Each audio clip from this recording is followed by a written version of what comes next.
Can you put the link to this? We're live. Hello, Amanda. Can you post this link in the buffer and hit post now, but not for Instagram, obviously. It won't let you. Perfect. Yes. All right, I'll be right back. I know how to do stuff. Yay, stuff. So, and sometimes things. Things you say? The hell you say? I said sometimes. Don't get ahead of yourself. Right. Melissa sent me through the Amazon library or whatever it is. She sent me, you can give people books that you've read and things like that. So she gave me some really amazing erotica, but I can't read it because it's too much. And like, I get too turned on and I'm in a long distance relationship and I have no one. And I'm like, there's a limit to how much you can masturbate. And be functional and hold down steady employment. Oh, okay. I'm glad you qualified that. Yes, yeah. Yeah, I suppose. And after a certain point, I'm just like gnawingly horny and I'm like, ugh, which is going to make it great for writing the final sex scene stuff for Time Bangers. That's going to be a thrill ride. It's going to take you like 5 times as long. Yeah. Because you'll be taking fat breaks. You know, that happened the first time I tried to write a sex scene. I leave that part out when I'm telling the story that led up to a boob was touched in the sight of God. But I got drunk, started writing, couldn't even get a sentence down because I was thinking about some acts I'd like to depict, had to go fap, then tried to write again and got all flustered. And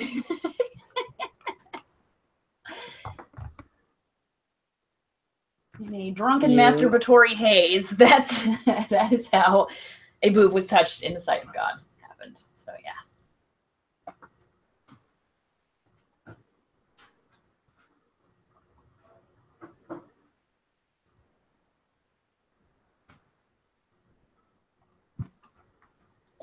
Okay. Things have been posted in the places where they're meant to be posted. Like your butthole, obviously. We'll put that right in there with all the porgs. The porgs will scream forever. Mm-hmm. In my butt. That's where they'll scream. Well, obviously. Oh, my computer is so slow. I mean, my computer would be slow if I were using the laptop I normally use and didn't have Chicago internet. Yes, that helps. It really does. Yes. Oh, I need to bring up the chat. Yes, I will do that.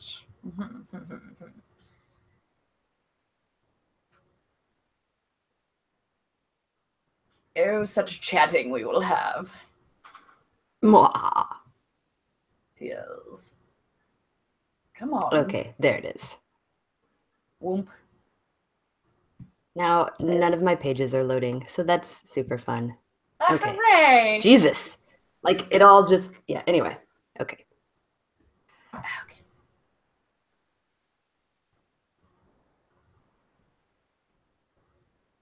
All right. Whoa, we got people. We got people up in this chat. Hey, people. People. Yeah, it is mentioned that the butt where the yoga demons live, and now the porgs. Well, hello to you too, Zachary Drake. Josh, does the erotica have fairies in it? Thank Jeebus, no. Jeebus is also not in it. But yeah, fucking fairies, man. I was reading a synopsis of a book I thought I was interested in, and then it was like, and fairies. I'm like, fuck! No.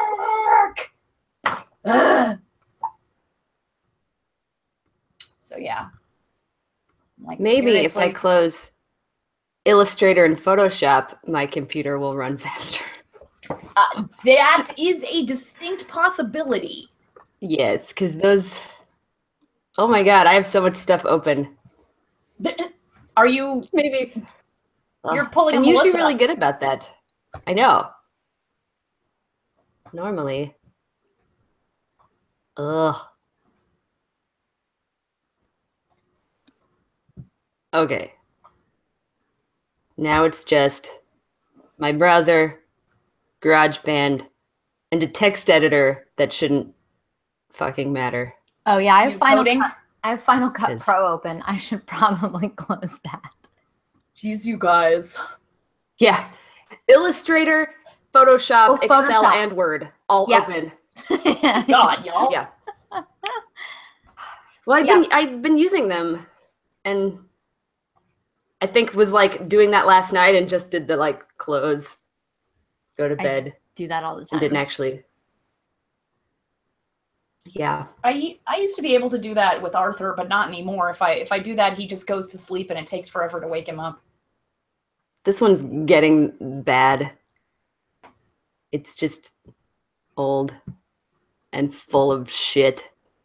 Just like Don't me. shit in your computer. Stop doing that.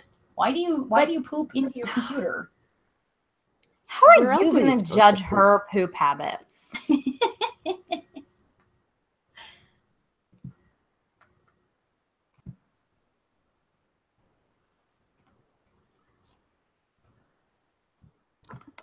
Okay. Are people in the chat already? People are in the chat already. Yeah, they are. Shit, y'all. Ha, William said, hey, Oh. Deuterinos, which is like Murderinos, but less. Murderinos like murder hobos? No, Murderinos are fans of true crime who listen to the My Favorite Murder podcast. I see. I might get to go see that Lizzie Borden play. That'd be so cool. Oh, so you're saying I definitely should do that if I, yeah, okay. It's cool. a musical, right? I don't know. I think so. I mean, so. who doesn't want to hear Lizzie Borden sing about chopping her parents up with Oh, an well, axe? yeah, I love the story. Lizzie Borden took an axe, gave her father 40 whacks. Yeah, And- I'm just saying, like, in musical form, like, play form is one thing, but musical form, ugh. My favorite musicals do tend to involve a lot of murder. Assassins, for instance. Assassin's pretty great. Well, Marat Sade is my all-time favorite musical. At the end of it, the actors eat the audience. Well, That's not possible. murder and ravish as well. Well, so it's like a Murder and ravish. play within the play. So there's an audience watching a play put on by the Marquis de Sade in his institution where he lived after the revolution. Yeah. And then, but then at the very end of the movie version of it, it cuts back and shows like you as the audience, not you, but like another audience watching it. So you're like, oh shit. I love that play. I love it so fucking much. Is it a play or is it a musical? I love that musical so much. Okay. I get confused, legitimately. Really? So I thought it was a square rectangle thing. All musicals are plays, but not all plays are musicals. Yeah, but if you say it's a play, I think it's a play. And if you a say it's a non-musical play. musical, then I... Oh my god. Most people consider those, yeah. Sorry, one of my cats is being a real fucking asshole, so I apologize in advance if I have to stop and scream at him to not hit his brother.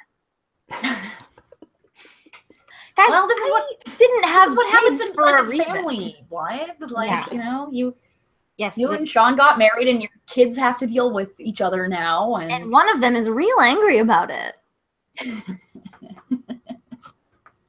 Yeah. He's been real angry about it for a while now, though. Yeah, I was hoping it would stop, but like lately, Nah. Stupid sexy Flanders. the other day I walked in and he had trapped Fanty in the litter box and wouldn't let him out and was hitting him. Oh, And now he's you were in a crying. non-musical version. Zachary Drake was in a non-musical version of Marat Sade in college. I didn't even know there was a non-musical version of it. Shows what I fucking know. But how would man? The songs are so good. I can see how they might be challenging to perform, though. Yeah, but then you do just the cheatery, like, speak the lines of the song so that you don't have to do them so fast and you can breathe in between. Is that what everybody I've seen- does with I've seen that- Sondheim?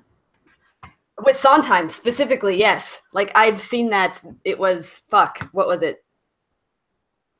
Something. Why Into the dumbass is woods. trying to do Something that I shit saw in high school. college. Or college. Into the woods. It was Into the Woods, actually. I know It was the back and forth, it's your fault, no, it's your No, fault it's your fault. song. That one is all over the place. Which, like, I get it. It's fast. It's hard to time. Like, I and understand there's why. weird It was intervals. Sondheim loves his weird interval jumps. Yes. He's a And no weirdo. breathing. Yes, that's true. Did you just say that Sondheim loves Naruto? Loves what? Pablo Naruto? Neruda? That's what I said. No, Oh, he loves okay. Pablo Neruda. Okay, I was like, wait, No. I didn't know that Sondheim was a fan of bad anime. Nope. That's not anything like what I think we said, but I've already forgotten, so somebody else will have to scroll back and let us know. Don't do that. We don't care. Yeah, we won't We've already remember forgotten. to even check later. Nah. What are we talking about? I've already forgotten. I don't know, but are you guys ready? I am ready. Yes. Okay, because I am saving my audio file right now. Let me get my voice thing. And once I do that, There's my voice thing. your voice thing. Your microphone? No, that- my voice recording software. Oh, That's my voice thing. right. Gotcha. Okay. I'm in another window, so I can't actually see if, Yes. not that I would be able to see anything anyway, so. Okay. Ready? All right. I am ready if you guys are ready. I'm ready. Here we go. Recording in 3, 2, 1. Okay, that is going. And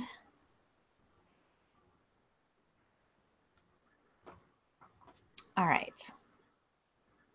Everybody get their show notes up and we can just go ahead and start this as far as I'm concerned.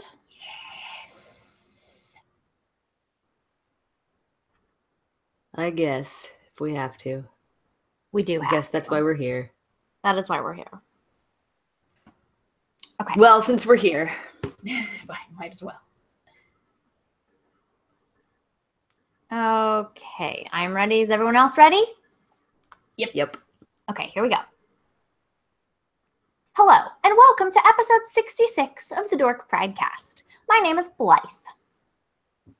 I'm Amanda. And I'm Rissy. We make up a comedy group called the Damsels of Dorkington, and this is our podcast, which is also funny, depending on how much you like poop jokes and dick jokes, or if you're drunk. And if what happens when you get drunk is that you make dicks out of your poop. That would be funny. That can be an Alaskan pipeline. Doesn't have to be, but could be. One could be, form yes. of poop dick is Alaskan pipeline. That's yes. Yeah. One form of poop dick. Poop dick! Or I guess if you're doing butt stuff and you have a dick, you might get poop on it. That could happen. That could be a thing. I mean, that's a pretty common thing. If I had a dick, I would not want poop on it. I mean, I don't think that's typically the goal. But you have to work really hard To get make poop on that- your dick? No, to make that not Most happen if people you're- don't want poop on any of Anything? your body parts. Well, yeah, but then why not Yeah. just, use other holes? Because gay people You like that one? started? Oh, well, I mean, sure. But, but if you know you're going to be doing it a lot, then why not, prep enemas and the like, Sure. And I think that typically does happen, but that also is quite a process. And I can't imagine doing that every single time I have sex. And also, what if the mood just strikes you and you're like, let's do it. Oh, wait, I need to flush out all my insides for like 2 hours. That's something that sea cucumbers do. Flush out all their Butt insides? sex? Or butt Yes, sex? yes. Yeah. Then they regenerate them. Yeah. When attacked by enemies, they split open at the anus and evert all their internal organs and leave them behind. They're very sticky and can trap a predator or simply provide it with a convenient distraction to gnaw on while they make good their escape, and then they completely regrow them later. And that is our first weirdo facts from Rissy of the night. Whee! The more you know. At About least this one's short, quick and easy. Sea cucumbers, aka holothurians. Holotherians. Therians. Blythe and I should continue to do like the planned just super awkward silence after every one of Rissy's pointless facts. I don't care. They're for me. Oh, we know they're not for us. Well, I mean, you never know. I could someday provide a fact so awesome that it actually interests you guys. We'll see. Sure, that could happen. Statistically, maybe. Somewhat likely. Statistically. You do talk enough that eventually you'll say something... Right? That interests us. Oh, shit! Tom Silk says somebody is trying to get the people that create, who approve emojis, or at least the poop emoji with different face emotions, like this. So not just a big smiling poop, a sad face, a winking face. Yeah. To be fair, it is my understanding that the iPhone 10 has the facial recognition, so you can talk and it watches your face and then puts it on like a unicorn is the most common one right now. But it's my understanding that you can actually have it on a poop. So if you want pictures of poop with like silly facial expressions, you can just get an iPhone 10 and use your own face to contort the poop's face into whatever you want. Huh. Well, how about that? That's worth $1,000. Yeah, that's the most convincing argument I've ever heard to get an iPhone 10. Is that the one you have to learn semaphore to use? What? That it requires gestures. You have to like gesture at it to get it to do things. I don't know. I didn't. Yeah, it sounds like devil magic. I'm still using my iPhone 5S and I like it just fine. I have an iPhone 5. I do not like it. I wish I didn't. I want something. I also have a 16 gig iPhone 5. That's the problem. Oh, yeah, that's kind of small. I had to delete. And it's not like you can put in a card, like, because there's no expandable. Right. Yeah. Thanks, space. Apple. Or expandable dicks. Yep. No expandable dicks. Those do exist, I've heard. Nope. Amanda knows expandable dicks are not a thing. Not a thing. I'm being told that. Is that what I know? I yes. never remember what I know. Yeah, you don't think they're real. Okay. I'm being told in the chat that the animal face on your face, using your face, is called the Animoji. Animoji. I'll take his word for it. Yep. Because I can't check it myself right now. You could tell me it was called the poop dick, and I'd believe you. I mean, they're wasting money if they name it anything else. Clearly. Hi, guys. Swab the poop dick. That's what the doctor does when they're testing you for diseases because you got poop in your dick hole. Okay. Yar, me hearties, be swabbing your poop dicks. I had somebody swab. Oh, and a bottle of rum. Okay. Yep, that happened. I'm done now. Are you ever? No, you're not. Don't tease us like that. No. Precisely. How's everyone's week?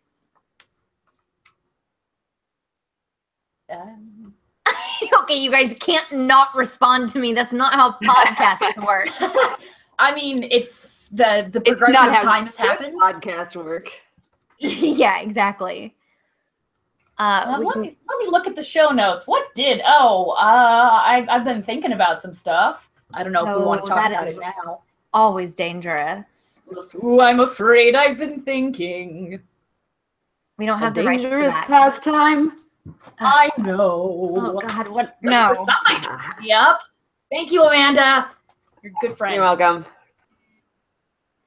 I got an email from Sarah Donner today that made me very happy. Oh. Go on. When she funded her albums, one of her stretch goals, you may recall, this was like a year ago, but one of her stretch goals was a Broadway EP with her friends. Yes. And I was one of those friends. Yay! And she's finally getting around to making that EP. And so she sent me an email today and was like, what song should we do? Oh, wow. So we are in the decision phase of that. Very can you give us like a top 5 list of songs? Well, there's a couple things from Wicked that we're looking at. Oh, what? The obvious ones, Loathing, for instance, or Popular? For Good. Yeah. Popular wasn't mentioned, but I feel like that one's super overdone. I don't know. So I feel like Wicked is overdone in general, but fun. And everyone knows it. That's the other thing. True. So we were throwing out some other ideas, but we were like, but are people going to know what the fuck this is? Maybe show off the fact that you could do Sondheim. Something from Into the Woods. Yeah, that's harder to do musically, like to get tracks for it. Oh, Michael's in the chat and he says no popular. I was correct. No popular. He says, yes, Wicked, no popular. That's hilarious. So I don't know. Yeah, we're looking at some different things and if you're doing a duet, you could do Take Me or Leave Me from Rent. That's yes, and I'd thought about that, but I think she might be doing that with somebody else. I think that one's a pretty obvious choice too. So I don't know. We'll see. So, but anybody in the chat have some recommendations of your favorite musical stuff from Blythe? Yeah, female duets. Some girl-on-girl duets. There are not very many of them, to be honest. Oh, by the way, Michael's in the chat, so I gotta show him what I'm wearing. Yeah. So anyway, for those of you who are I know, I'm trying to think of later, I'm wearing my Kitten Slay Dragons t-shirt. So right. I mean, you could sing a duet made for men. You just have to transpose it, right? I mean, yeah, but no. I mean, we could. It's just that's a whole lot of work. Yes, it is. There's the song from Miss Saigon. There's a couple songs from Miss Saigon that are duet-y. Although it's more of like one person sings a chunk and then another. It's not a lot of. That's a lot of how most, especially female duets are. They're usually about men. I guess that's true. They're usually about a man, specifically one man, and it's typically one girl sings her verse about him, the other girl and then she sings a chorus, and this one might filter in a little bit, but not very much, and then she sings her verse about it, and the original first girl will filter in on her chorus a little bit, and then they'll sing a big, like a bridge and a big chorus or two together at the end, and that's pretty much how all of them go. You know what would be a great song for two women is a song with a crotchety old grandma giving sex advice to her granddaughter. Like, don't give it away for free, honey. Ew, Grandma, stop. He might be as thick as a tree, honey. Oh, hey, my vag. We could make this happen. Oh, dear God. I think that would be a fucking amazeballs song. Because first of all, how many songs are written for old women in musicals? I mean, there's not a lot of old women lead. I mean, like, not even necessarily lead, but like supporting even characters. Right? Like the one that... general. Yeah, one of the most famous songs written for an older female character is one that was eventually cut out of later versions of Starlight Express, and yet apparently people still use it as a piece because it's specifically written for an older woman. By the way, any of you out there who aren't familiar with Starlight Express, aka Germany's most popular musical, it is a creation of Andrew Lloyd Webber, which depicts a child playing with his trains, and then the trains are the characters in the musical, and the actors are on roller skates, and the set is like all of these like elevated roller skate tracks, and everyone dies and breaks their ankles trying to perform it. And there's like this giant fucking love quadrangle of trains, so these trains are fucking each other. Trains gotta fuck. I mean, Hey, Yeah. you remember that time you thought cats was weird? Well, look at this. So yeah, anybody who thinks that Cats is strange or that Cats is Still Andrew Lloyd Webber, who's just kind of awful. So yeah, it's one of those things like, no, you guys don't even have a clue about the horribleness that is Starlight Express. Oh, and the Starlight Express in the title is a train that is God, who later turns out to be the main male lead. Spoiler alert. Yeah, it's a weird one. It's real weird. Real weird. Germans love it. One thing I don't know is if David Hasselhoff has ever been in production of Starlight Express. I can't imagine that wouldn't have happened. Not that I know of. I love David Hasselhoff because he purchased the rights to Jekyll and Hyde so that he could play Jekyll and Hyde. Can he actually sing? yeah. Yeah. I mean, would he have been the first choice for the Broadway production? Okay, is Russell Crowe in the Les Mis movie bad, or? I don't think he's that pancakes. bad. Yeah, I think he can project a little bit. Yeah, it's not a great performance, but it's passable. No. I've got it. I'll bring it and we can watch it this Christmas. I used to have it. Have we chased off everyone in the chat by talking about musicals? No. I know. I was like, oh my god, no! We have people quoting fucking Starlight Express. Yeah, I of got course. cheap and quick. Yeah, that's the dining car. No, not the dining car. The late night. There's a diner car, and then there's a late night snack car. Which is weird. Justin, I think Rusty is literally the Starlight Express. That's how he wins the race.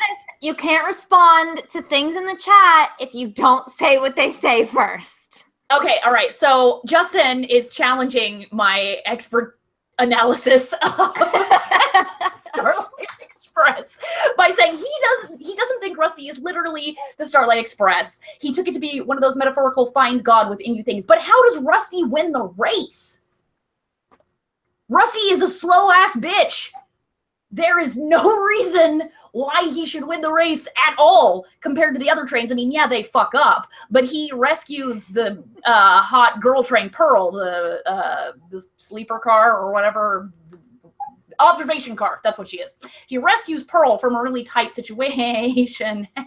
And yeah, how else can he go fast enough? And I'm pretty sure that he actually is the Starlight Express.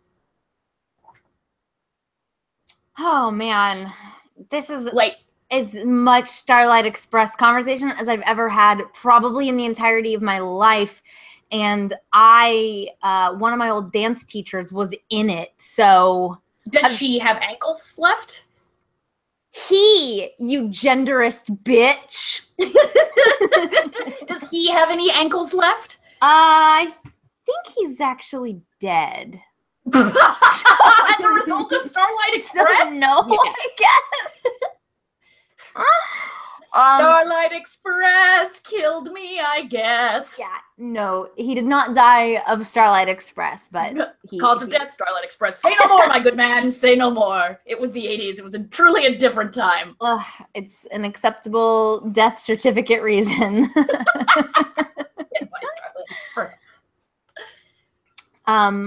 Did anybody do anything interesting this week? Nope. Ha. Cool. I kept scaring myself with stupid shit, so that was fun. Why? I was Ambien related? Nope. I just startle easily. Me too. So 2 times last night driving home from gaming. So the first time I have just pulled off of the road or street onto another street. I wasn't on the grass or anything. But I'm driving and I notice something moving and I'm like, oh God, there's someone in my back seat. I'm about to be murdered. And then there was a car behind you that kept flashing its high.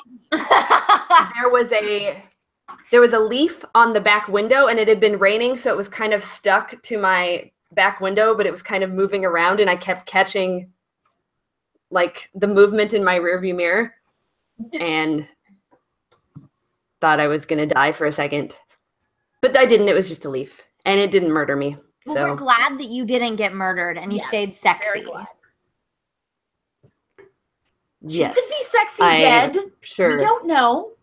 It's a My Favorite Murder podcast thing. Oh, okay. I'm like, because if we're talking about selling things of ours, our dead bodies, I can't benefit from, if I'm dead, I can't benefit from the money we would get. Well, you can, but the rest of us could. I mean, I guess that's true. I'm just Take saying. one for the group, Blythe. Come on. Don't you want your legacy What are you going to survive? do if I die? Who's going to run things? No, well, I mean, it would. I would have to become like the Phantom of the Opera after, presumably Christine leaves him. Are you referencing the follow-up musical that Andrew Lloyd Webber wrote? Oh God, no! I refuse to acknowledge that reality.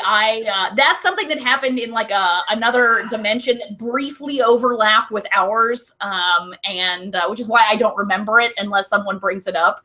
That fucking unspeakable piece of fan fiction. I can never even really remember terrible. the name of it. Love Never Dies. Love Never Dies. I always want to call it As You Like It, and I'm like, That's Shakespeare. I know. That's a different thing. It totally is. Now I want to do like a Shakespeare As You Like It, as if it were the Phantom of the Opera. That would probably be a better sequel. Oh yeah. As You Like It is the play that has the All the World's a Stage speech in it. So all of the world's a stage. Yes, it is a stage. All the world's a stage.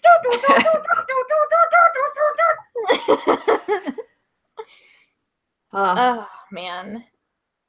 Well, that's Chandelier. that's our next show.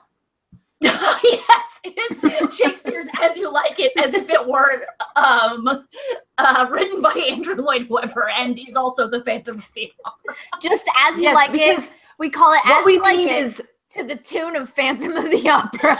That's it. Yeah, what we need is difficult music shows. Yes, more of those, please, right? Well, and we have to get the chandelier. I mean, Amanda can make one, right? Yes, yep, that's in your wheelhouse, right, Amanda? Chandelier manufacturer? Oh, are you guys going to actually let me speak, or are you just going to keep talking over me? Oh, shit. No, I think a chandelier might be a little advanced. Come on! For me. I mean, I could make a shitty one. That's all we out need. of foam. No, I don't need to be thinking about how to do that because we're not doing more music. But now it's in your brain. It's going to burrow in there and lay eggs. No. Yep. Too late. Eggs have been laid. Soon they'll hatch. Nope. I've already decided what our next show is going to be. What? I've decided. Have you? What is it? I think we need to... I mean, it's something we've all kind of talked about a little bit, but I think we need to do a Harry Potter show for our next show. Oh, that's true. We've already, touched on one gigantic series. And man, Harry Potter there's so much innocence I can despoil in that show. It's also something we all know really well and enjoy. It's true. And I would like to make a horrible, perverted version of it. Yes. We'll create all the sex spells. Yes, all the sex spells. Oh, yeah. And wands, I mean, there's just, wow, like, so many opportunities. Yeah. I was also thinking about how cute we would all look in the little vests and ties. Oh yeah, they're true. Like I guess when they're older, their uniforms, not just the big bulky cloaks, but we're getting a lot of support for this in the chat. So oh, really? Oh, excellent. I think if we had not decided previously, which we mostly had, it is fucking confirmed now. Yeah. Yes. Yep. All right. Filthy Harry Potter is Harry Potter the college years. I feel like somebody already did a musical of that. Wait, what? There's a Harry Potter musical. It's like, Well, sure. but I think it was set later, but I don't know. I had the opportunity to go see it, and I did not go see it. Or Harry Potter, the Magicians. Since the Magicians is basically Harry Potter, the college years. Harry Potter, get hairier. Harry Potter, too hairy. Number 2. Too hairy. Too hairy, too handle. Oh, we are monsters and we make more monsters. It's true. Can we do it with the music from the Phantom of the Opera? I mean, No. No music. I would say We have enough compared music. to Hamilton, the music of Phantom of the Opera is a fucking walk in the goddamn park. I mean, as long as you transpose it down a few keys. Yeah, listen, we'll just make better music scratchy. choices this time. That's all. Well, sure. I can work with this. Oh, yes, I can. Oh, my, yes. Well, that's good. And we'll all wear merkins. Yes, we too hairy to handle. I can't. No, we have enough merkins in our lives. We don't need more. Wait, in our lives? That implies that you use a merkin outside of our shows? I did not. That's not what that implies at all. Do you like to cosplay women from the very late 70s and early 80s wearing G-string underpants, but with like the underwear resting about an inch away from their actual nethers? Because she just likes any excuse to say tarantula salad. So spider legs creeping out. So gross. I saw that in, okay, so there were 2 movies that came out in 1980. They were both horror movies, and one was called Cannibal. There were actually more than 2 movies that came out in 1980. There were not. So one of them, one of them was Cannibal Apocalypse, and the other was The Empire Strikes Back. No, one was Cannibal Apocalypse, and one was Cannibal Holocaust. I've seen them both, and I cannot remember which is which based on the title. But this one, I can't imagine why. Right, They seem so distinct. This one is the one where it's just about zombies. Like, one of them is about the horrors of white tourists trying to make a video documentary. It was basically the Blair Witch Project, only instead of supernatural shit happening, it's don't fuck with uncontacted tribes in the Amazon. But the other one was just a kind of basic zombie sort of thing. And there's a scene where the male, like a guy is turning into a zombie just as this sexy teenage babysitter is trying to hit on him, and she takes her pants off, and she's wearing like a primitive kind of G-string thong looking thing, but I swear to God, like there's so much 70s bush there. Like, you're like, and then he attacks her, but that's not nearly as scary. That was a really long way to go to just tell us about this girl who had a giant bush. Well, no, it's that the bush had pushed the underwear out about an inch away from her skin. Sure, I didn't need any of the setup, though. But I like talking about 1980 horror movies. Clearly. Not 80s horror movies, 80 horror movies. Oh, man. What's on the list of show notes? And, in the chat, Tom Silk says, isn't there a Cannibal the Musical too?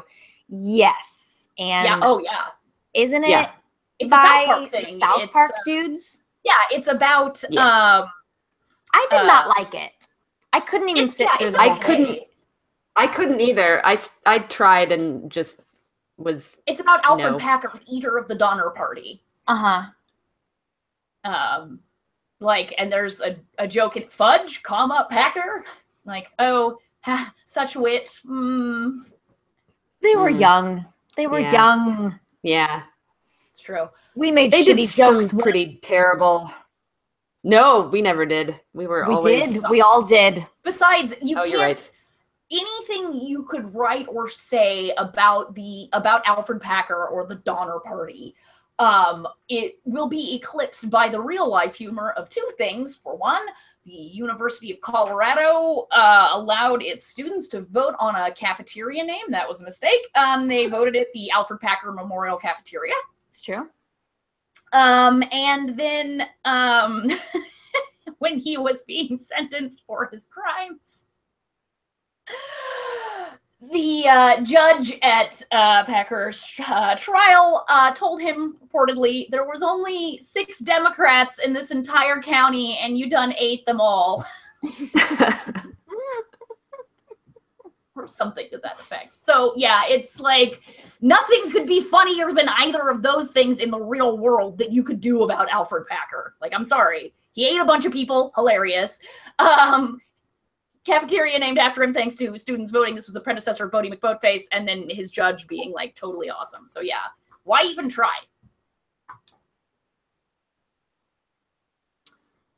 You're right. We should just give up on life in general. Yep, give up on life because you'll never be as awesome as Alfred Packer. And we might get eaten. Hopefully. Oh, people are talking about Repo the Genetic Opera, which doesn't... See, that's your favorite. Yeah.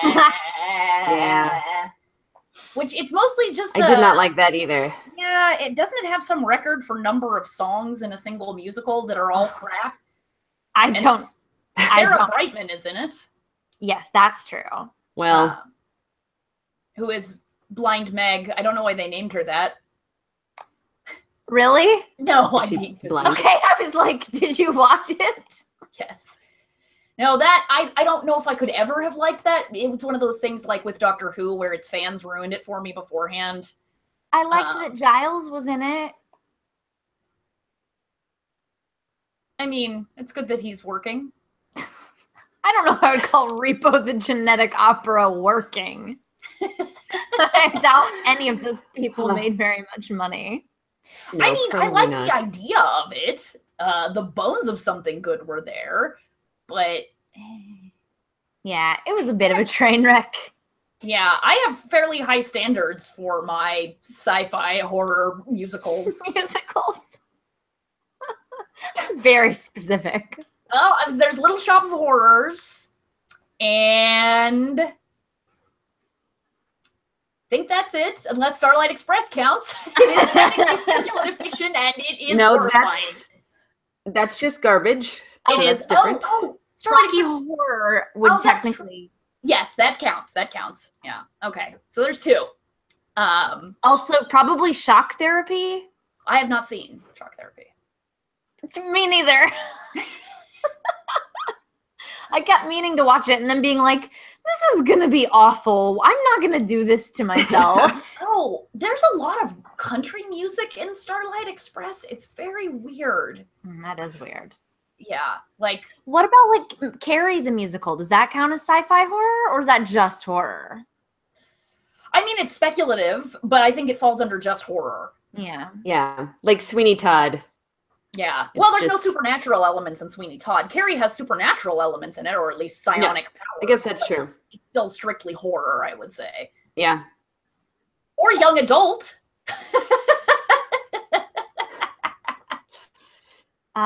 It teaches young girls about what happens that Right? first time they get their period. Stephen King's wife had to tell him a lot about how periods actually work. So after he wrote, I imagine because he,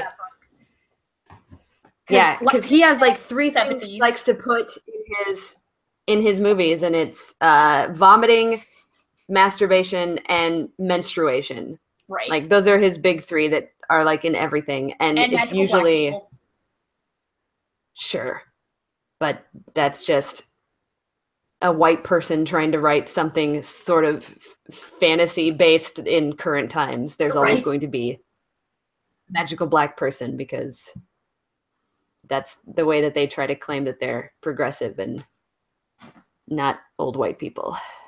But yeah, or some shit. Yeah, Stephen King apparently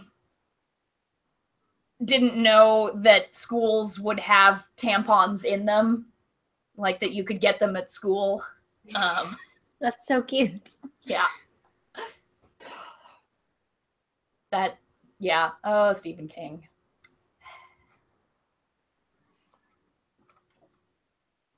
I mean, my show notes about Xanadu. Oh God, that fucking thing. That, I guess technically that is science fiction and also horrifying. God, what a shitty cocksucking musical thing it is. Such unadulterated garbage. Rissy, this will make you happy. There was actually an off-Broadway musical called Xanadu.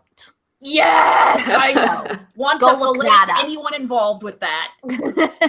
Because Christ almighty, it's, I mean, as if the concept of a roller disco musical wasn't already terrible when it was Starlight Express.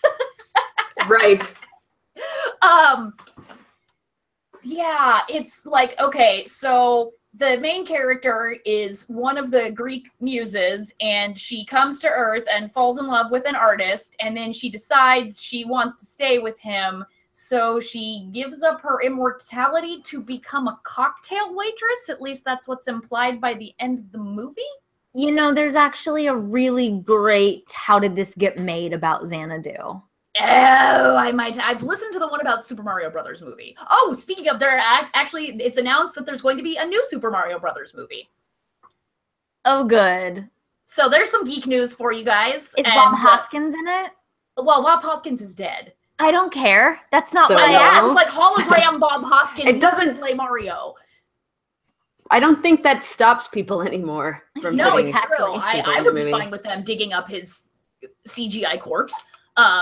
Like Bob Hoskins. I don't think you understand how computer graphics work, but sure. Or corpses. But yeah, it will never compare to the original, which is one of the best worst things in existence. Of course. Sir, the Goombas are dancing again. Ah, so great. John Leguizamo was Luigi. Oh, wow. Such a masterwork. Rissy, were you going to say something about the show notes and then you got sidetracked by the chat? By Xanadu, I hate that. Oh my God, distracted by the chat again. I hate it. I just really object to the thought of somebody sacrificing immortality and magic powers and shit. Like, at the end of the movie, like, it's not like they fall into each other's arms rapturously and pledge undying love. She comes up to him and she's like, I'm a cocktail waitress. And he's like, I really just want to talk to you is all. And she's like, I look at the camera. I'm like, Well, now you spoiled it for me and I don't have to see it. right. Apparently there is a favor. Because Right. I yes. wasn't going to see it either way. And it's another one of those things that was sold to me by friends. They're like, no, it's really great. And I'm like, I think you've confused having a boner for Olivia Newton-John in your teenage years with good. There's a difference. A vast difference. Fucking Xanadu.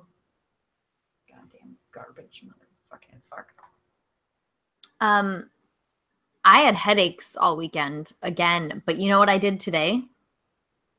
Went to the doctor? I went to the doctor. That's good. Yay. I went to the doctor. I was very excited about it. So, I got a prescription for, I don't know, something that's supposed to help. They think it's tension headaches, and I think like more than migraines, which migraines are like a different animal, I guess, even though my headaches will often turn into something that is so bad it's on the level of a migraine. Right. Well, it could be worse. You could be having cluster headaches, at which point your only choice is to kill yourself. Right. So I got a prescription today, and I wasn't able to pick it up because I had to race back here to do the podcast. Oh. But yeah, so hopefully tomorrow I'll be able to take that, and Is it an anti-anxiety drug then? I don't know. I didn't ask a lot of questions about that specifically. I probably should have. I had other questions at the time, I think, and I got sidetracked. It's always the worst thing about the doctor. Yeah, exactly. You go in with like a million questions, and then you get in there and you're like, my leg hurts. And they're like, okay, anything else? And you're like, no, just my leg. Nope. Does it hurt a special way? Nope, just hurts. And then you leave and you're like, I swear I'm an eloquent human being. And I had like nuanced pain to tell you about. And I was just like, nope, fix it. Fix it. Fix my leg. See, I just freeze up and can't talk because what would come out of my mouth is, so I thought I saw a spot on my hand, and I'm pretty sure that means my body is rotting from the inside out, and I'm going to die in a month. Can you give me a prescription for that? Like, I'm so fucking neurotic about the state of my insides. Yeah, I know that feeling. Truly, anytime I do actually have leg pain, which I don't currently, but anytime I have sort of like a twinge in my leg, I'm like, well, I have a blood clot. I'm dying now. I'll probably go to sleep and not wake up. And then for like 2 days afterwards, if I feel any sort of weird, I'm like, is this it? Is it happening? Did the blood clot get to my heart, my brain, wherever blood clots get to kill you? I don't know. I guess I'm going to die right this minute. And then nothing happens. I'm just hoping that whatever it is, you know, leaves me enough time for me to enact my murder list plan. Of course. Murder number 1, Blythe Renee. Murder number 2, Manta Potter. Murder number 3, everyone else. Yes, you will be my honor guard in hell. I'm going to have you mummified alongside me. Yes. Oh, man. And my cat. Of course. I mean, what are we not doing it Egyptian style? Right, yes.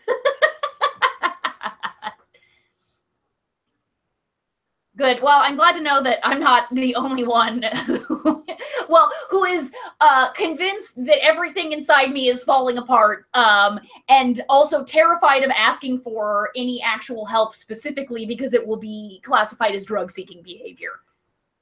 Oh, that's actually not a fear that I have. I think that one's on you. Yeah. I just go dumb. I just can't think anymore.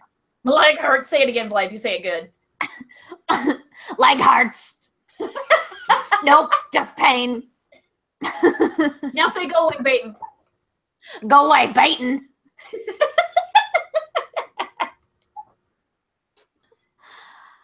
Oh my gosh. So, you know, that's been my week, honestly. It's like literally I went to the store on Sunday morning / early afternoon, and then the headache kicked in and I was down for like 24 hours, and when the pain finally stopped, it felt like I'd been hit by a truck. So all of Sunday was ruined as well, and it was just like, man, fuck everything. Migraines, I fucking hate them so hard. That's why I'm willing to slowly but surely destroy my liver and probably my stomach by abusing massive amounts of naproxen sodium. Yeah. 5 Aleve works every time, kills my migraines dead. That scares me. You're not responsible with medicines. I'm not, but the thing is, I've tried it at 1, 2, 3, and 4, and it doesn't work. It's not enough for a migraine. I've waited. That's when you go to the doctor and say, hey, this is not enough. Yeah, what else can I do so that I'm not killing killing headaches? And the drugs they give you for migraines are horrifying. The most commonly prescribed drug is referred to as the supermodel drug because it literally slows down your brain and you stop having any appetite. So you become stupid and very skinny. I'm not interested in that. Also, my first high school boyfriend's mother literally died as a direct result of her migraine medication. Not fucking interested. I don't know. Being stupid and skinny sounds pretty good. I mean, those are just synonyms for successful. There's that. But then I wouldn't have them titties. Do you really think your titties would shrink that much?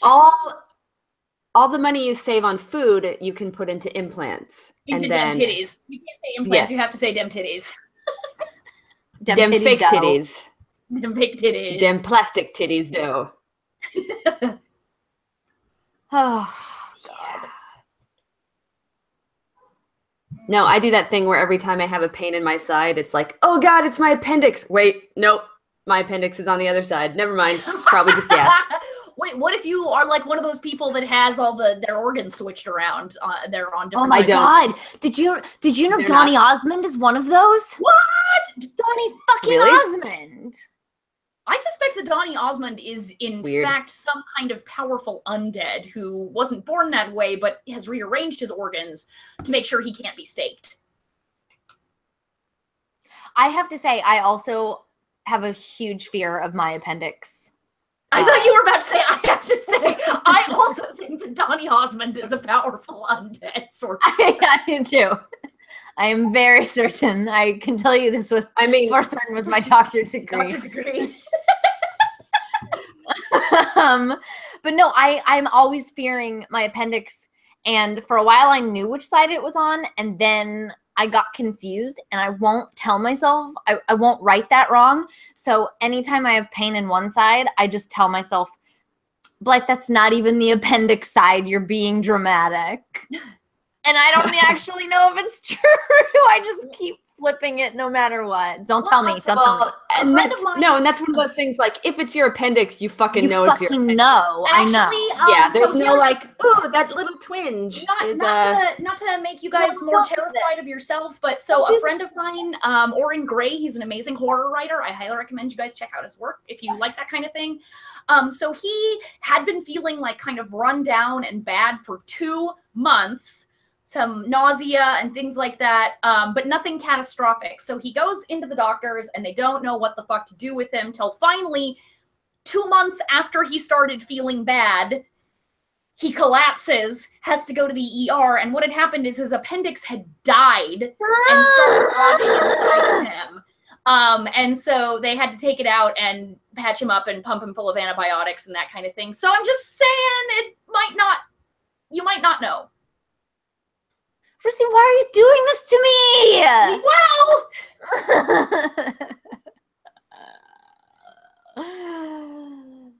this is your punishment for not being happy when I saved a bat.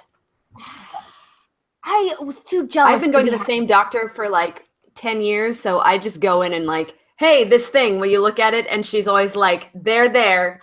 And then I go home. Get out. That doctor is amazing. She was my doctor too. Amanda recommended her to me. And you guys, this woman. When you find a doctor you love, don't let her go. No, I drive 30 minutes away. Yeah.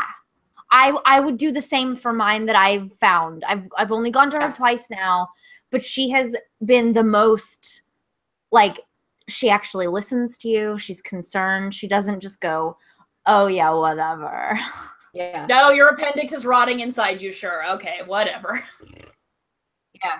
No, like this, yeah. Because I've been going to this woman for probably almost 15 years at this point. That's crazy. But yeah, so she's in Overland Park, which is like half an hour away and not convenient to anything that I'm doing, but I'm not gonna, like, I will be really sad when I have to move away and leave her. That will be one of the saddest things. I mean, like, my kid too, but my doctor, Jesus, that's gonna be hard. Well, God, I'm so sad to be leaving my gynecologist behind. He's so great. Like talk about fantasy novels while he's all like tinkering up in my gear. And yeah, like I've never had a gynecologist who was so relaxing to be around. Which really helps. My regular doctor just does all my shit for me. Yeah, that's what I did today. I was like, I have migraines. Also, can you feel around in my puss? Wait, Blythe, what creatures do you have in there? What creatures don't I have in there? Well, yeah, but so like I've got bats and Amanda has birds. What creatures? Rissy, you know I have the crotch spiders. No, yes, that's true. Crotch spiders. You don't get caught up in that. Crotch spiders. Hit me with that high note. Crotch spiders. My favorite.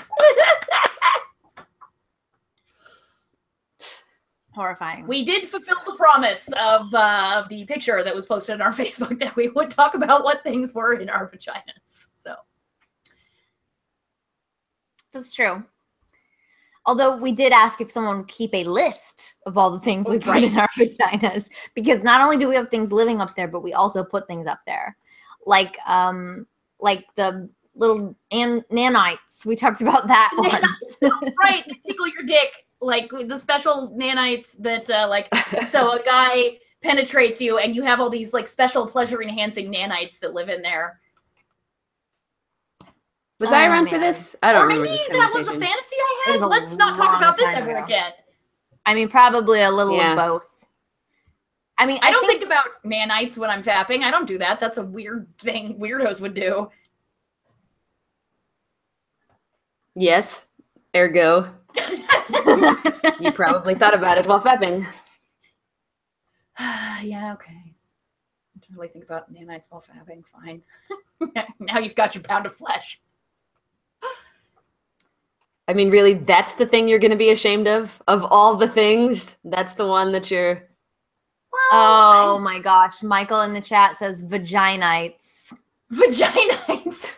I love you guys. I love you. Oh, you guys kill it. Vaginites. Well, is that the episode title? I mean, I'm okay with it. Yeah. Although maybe people will think it's like Boogie Nights.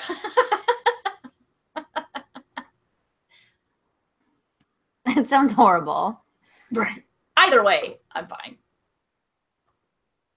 I guess I could do the Dork Pride #DorkPride chat. Yeah, Rissy, let us talk about nerd things. Okay, since we've talked about mostly musicals. I know. And hypochondria. Yes, and hypochondria, which is, oh god, I have such a fucking This is who we are. Don't judge us. Yes. So, one of the things that I have done less immediately in the past week, I guess, and more like I finished this book over, I had started it at the last podcast when I was railing about fairies, and now I finished it. It's a book called The Warded Man. It's the first in a series called The Demon Cycle by Peter Brett. It doesn't matter. Yeah, The Demon Cycle. Okay, so this book was not like, it was not great in the way that, say, the Broken Earth series by N.K. Jemisin is. It was not like that, but it was good. It was in a kind of an enjoyable fantasy with a very interesting concept. The idea is that the people of this fantasy world, every night demons come out of the ground from various substances like fire and trees and people's butts. They're butt demons. And they attack and kill humans and anything living that they can capture. And it happens every night without fail. And the only way to survive is these magical wards. So everybody like puts them on their houses, or like if you're lucky enough to live in one of 6 cities that exist, you can have them like on the walls of the city, that kind of thing. But the point is, every night you have to go fucking hide. Otherwise demons will get you, like totally get you. And so it's about like some of the characters want to fight back for the first time in thousands of years and that sort of thing. And it there's a character, a female character who's like an herbalist and a town like doctor, and she's so fucking cool, and she makes all these like tinctures and potions and shit. And I enjoyed it. It was like good hearty stick to your ribs fantasy. Except at the end when it was apparently rape o'clock. So the main female, spoiler alert, so the main female character is like brutally gang raped at the end of the book for no reason, as far as I can tell. It just happened to make her sad. It doesn't really touch on her plot line after that, as far as I can tell. It certainly changed, not with her consent, at least. right? And it changes nothing, as far as I can tell, in terms of like what would have happened in these books. Like, it's not a this happens and then she's, you know, goes down road A or versus B. It's like, no, she ends up the exact same place she was going. And even that is a cheap ploy. A cheap, Yeah. And so what was the? Well, but the ending, so that happened, but then immediately after, the actual ending of the book sees her back in a good place. She's actually like started a lab where she's storing the corpses of demons that people have gathered. Like usually if a demon is killed, its corpse dissolves in the daylight, but she has made like a special underground layer to dissect them and start learning about them and whatnot. So that happens, you know, the rape is awful, but then she's still a really cool character at the end of the book, right? So I was willing to overlook despite all the rape. Yes, despite all the rape, but she's still like, she picked herself up, she's moved on. So again, I reiterate, why the fuck was the rape even in there in the first place? It didn't affect her character arc. Yeah. But the ending was exciting, where like a whole town bands together to fight off demons, and yeah, it was, and she's super helpful. And again, at the end, she's like basically turning herself into a primitive scientist to kind of solve secrets of demon physiology to prepare for the wars to come. And I'm like, okay, that's really dope, actually.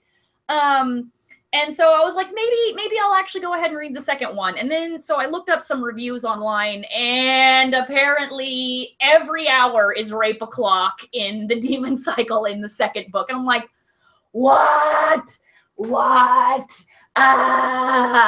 And yeah, apparently, so there's 5 books. The 5th one has been released. Apparently books 2 through 4 are like boring. Let's introduce a bunch of other characters and then have flashbacks for them for the whole book.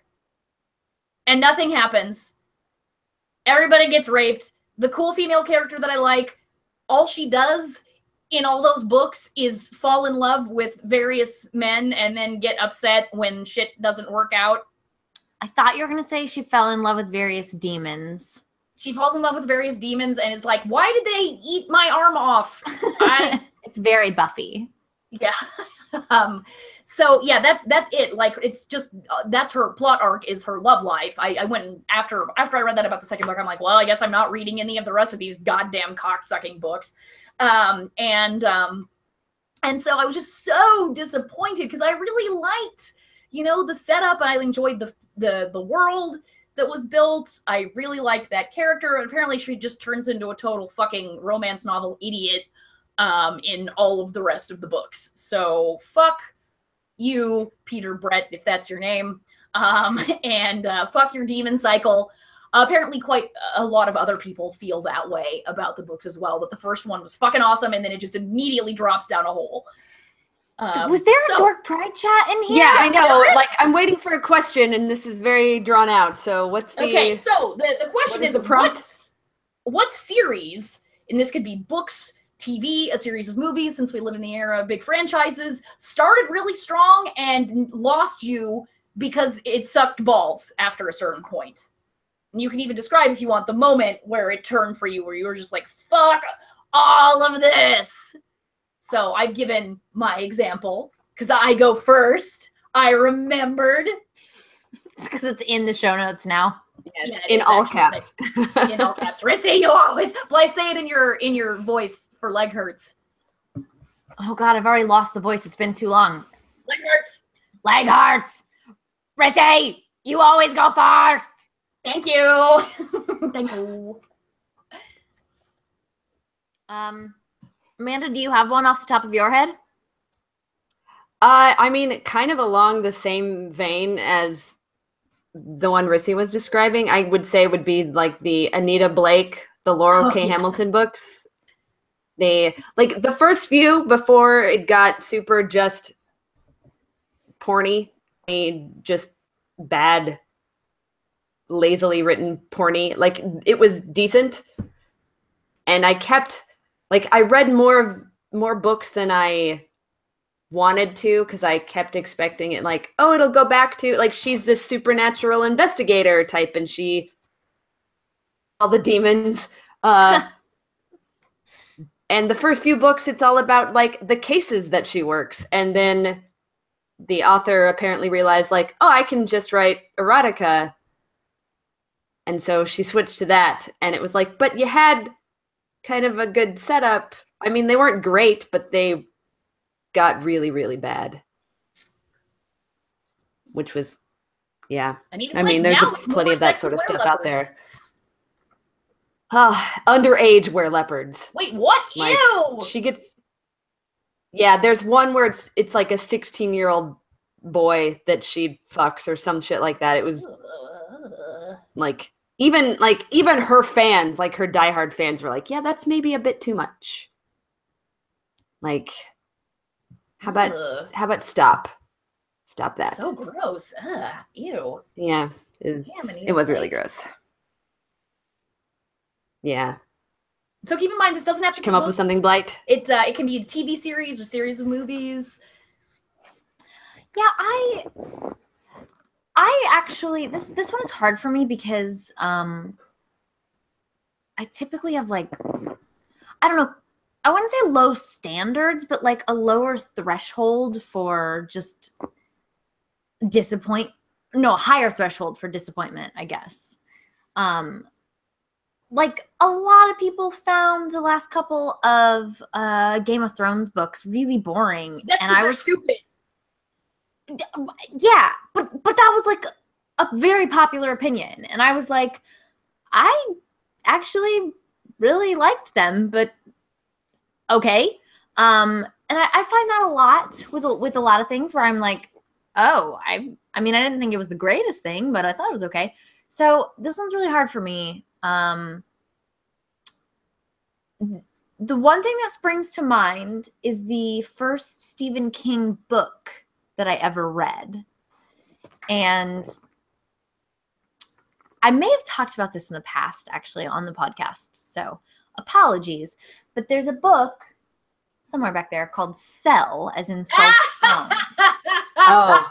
And unfortunately, that was my first Stephen King. Oh God. I'm sorry. I don't know how it happened. I don't know if someone gave it to me or if I just picked it up. I don't think anyone gave it to me. I think I just didn't know better. And I was like, oh, the Stephen King guy. Everybody loves him. And that just happened to be the book that I picked. Oh, no. And if you're not familiar with that. Yeah, everyone does love him, but he's written some shit. Oh, listen. Oh, yeah. The man is pretty I know prolific. that. Yeah. You can't, they can't all be gems. Yeah. No, and they are not. Yeah, for sure. And so that one is like, it's a zombie movie or movie. It's a zombie thing where like everyone, well, like half the population turns and they don't really know why at first. And then you slowly start figuring out why. And I thought it was interesting because it was a little bit, it wasn't really a take I'd seen on zombies before. And then he started to lose me when they started to like communicate. And then I was like, well, these aren't really zombies anymore, but okay, it's fine. I'll stick it out, see what happens. And then it was like you got to the end and it was one of those endings where it left everything hanging. It was like, you decide what happens. He just kind of stopped writing in that one. It was just I think he was just like, I'm done now. This is fine. Whatever. There was a very specific thing that happened at the very end. Oh, no, I know. Turning into the entire way. And then it was like, we're going for this goal and we don't know if this goal is going to work or not, but this is all we can think of to do to fix this problem.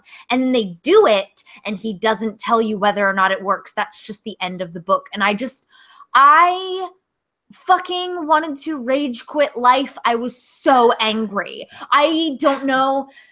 The Red Wedding might have made me as angry, but literally I don't think another book has ever made me as angry as that one did.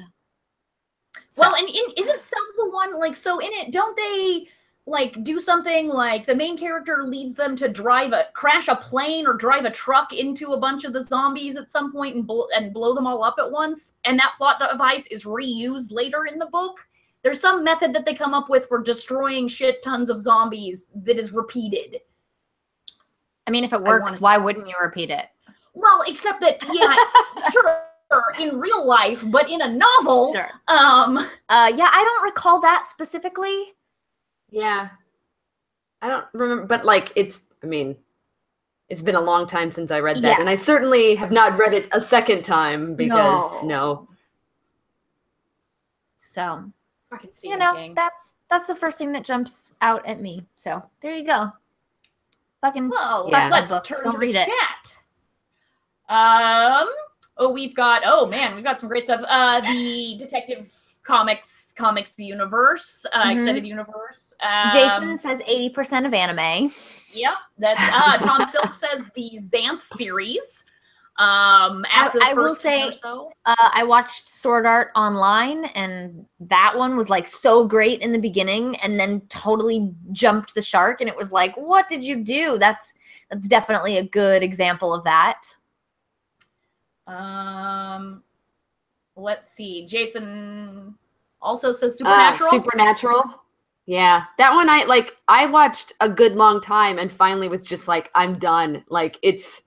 Well, it was really good, but they were done with the story and they were offered so much money to come back. Oh, yeah. They were like, I mean, we can't say no. So like they wrapped up the story. It was done. Yeah. And they were like, and like I kind of was like, no, I think I'm good where that is. I was that way with Homeland. Like that started out good and then got real dumb.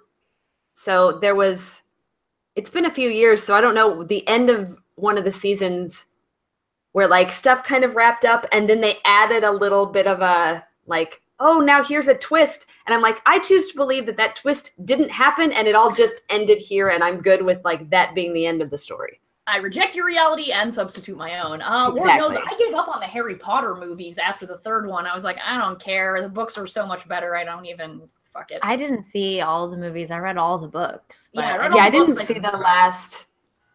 I don't think I saw the last 3. So for the last 2 books, at least. I also gave up on the Hunger Games movies. I obviously read all the books. I saw the first movie. The first movie was great, but then I didn't watch any of the rest of them, and apparently that was a good choice because they all went horribly downhill. I don't think I watched any but the first either. Yeah, because we saw it together. That was another one where lost our minds crying when Rue died in the theater. Yeah. What's the anime where they have the notebook? Death Note? Yeah. Death Note is another one that totally I was like in the beginning, and then it like got weird and I was like, never mind. I'm out. Clearly you guys are not anime fans. I'm very picky about my anime. Yeah, well. Me too, apparently. I just hate getting so disappointed because it's like somebody set up this awesome world, and what I suspect happens is they didn't plan out their arc very well, and so shit falls apart. You, like Stephen King has done, like a lot of other authors, you write yourself into a corner and you can't see any way out of it, and so you fix things with just terrible crap happening. And it's utter garbage. Like in The Stand, Stephen King, where the literal hand of God comes down and detonates a nuclear bomb. Fuck you forever. Yeah.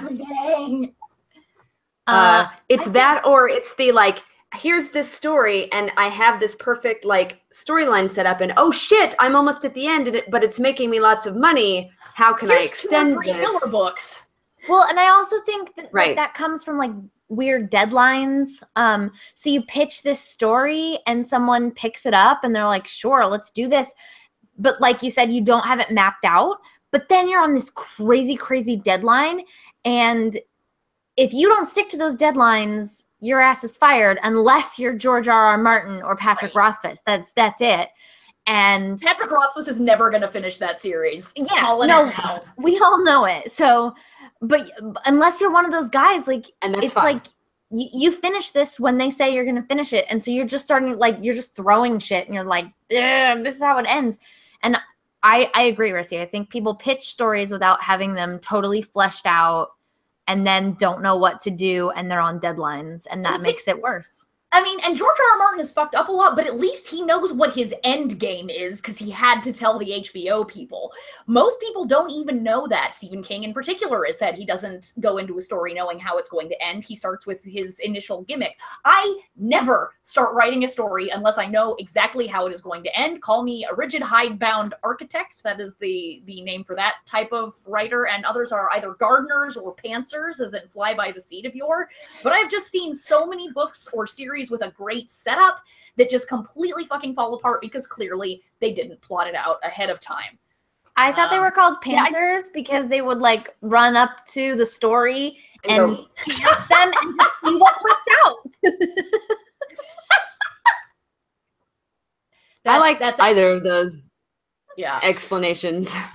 Which is why Babylon 5 is such a great fucking TV series, because Straczynski had the plot for the whole goddamn thing mapped out before it ever started filming. Booyah.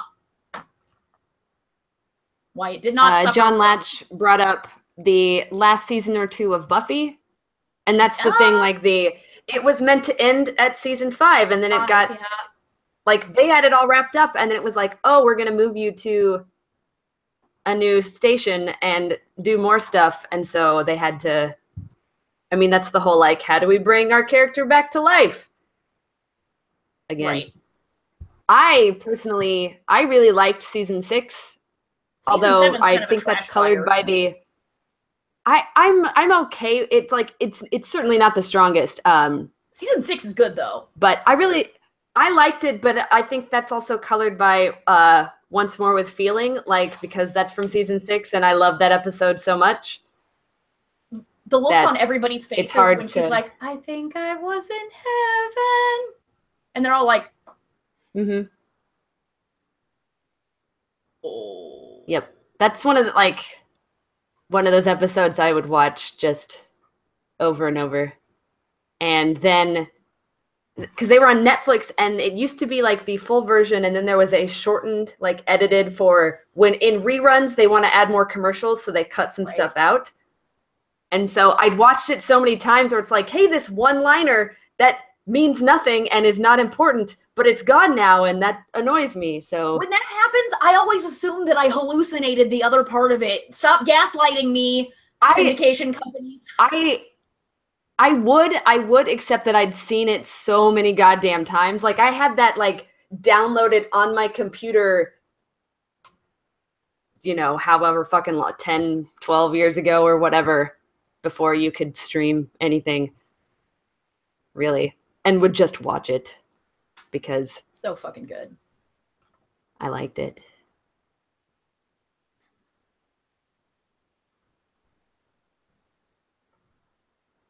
Anyway. Dragon Riders of Pern. Marion Polanquin says, Dragon Riders of Pern had the honesty to suck from the get-go, and yet I trudged through all 3 books. I only read the first one, but yeah, God, it's so fucking terrible.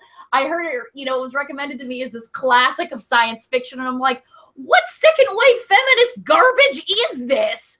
This is the fucking stupid-ass hippie shit. The dragons always know when you're having sex, and they sing to the whole village while you're doing it. That sounds annoying. Yeah, they know when you're fucking. That's gross. He knows if you've been fucking. He knows when you have not.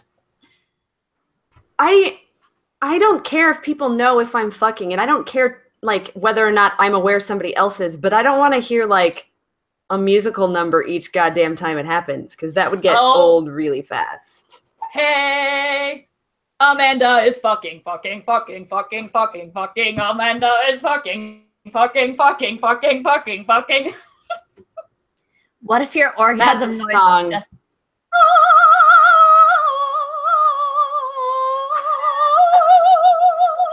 Thank you. You say that like that's not the sound you normally make. That's like the lead up. And then when you hit that high E flat, that's because you crossed it. It's just like earth shattering. Ear shattering. Hilarious. Yeah, it is ear shattering. And dragons. On that note, thank you, Marion. I think that is going to be it for this episode of the Dork Pridecast. Of course, as always, we want to give a big thank you to Sarah Donner for allowing us to use music off of her latest album, Black Hole Heart. You can find the Damsels of Dorkington on Twitter and Facebook and YouTube and Instagram. You know how to find us. And you can also join our Facebook group by searching for Dork Pride Worldwide. Check out Patreon at patreon.com/Damsels of Dorkington, where besides becoming one of our favorite people, you can also get access to rewards that are only available there, such as being on the list of super awesome patrons that we thank in a themed fashion at the end of the podcast, like these people, and we're going to sing their names to the tune of snippets from musicals that we know. All right. Angel of music is named John Haight. Or perhaps named Mary Henderson. That kind of thing. Let's see, what other musicals? I've trapped myself in a tall house of shit. Hang on, I'm just gonna say right now, put your musical requests in the chat if you're watching this live right now so that we can pull from those. Rissy, you're gonna have to pull out of your own ass, but when Amanda and I go, we will have plenty to pull from. Okay. Rissy, there's also Disney. Oh shit! You're welcome. Oh, thank you. Up where they walk, up where they run, up where Joshua Griffiths and I stay in the sun, just you and me and Richard Hirsch, part of the world. Oh, that's too obscure and weird. Disney. You ain't never had a friend like Josh and Jessica Rowell.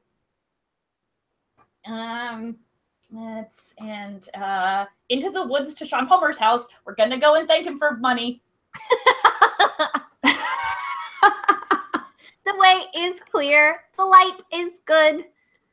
He gave us money. Now we thank him. Good. I just rhymed good with good. Deal with it. Okay, so we've got Les Miserables, Hamilton, Sweeney Todd, Book of Mormon, Phantom, Sound of Music, Moana, Spamalot. Lots of options. Yeah. Amanda, do you want to start and take a couple? Do you want me to start and just take as many as you can work into one song at a time? Yeah, I like doing more than for sure. one, like the way that Rissy did it, because So go ahead. Okay, I don't have the list of requests here. Okay. I might just go through quite a few of these. Do it. I am nothing. Travis and Wendy Mays are wind and water and sky. Aaron Felsen, tell me, John Kozlowski, how I can earn your love. That was Assassins, for those of you who don't know. I didn't know. That's not. It's a really good one. I'm familiar with. It's super good.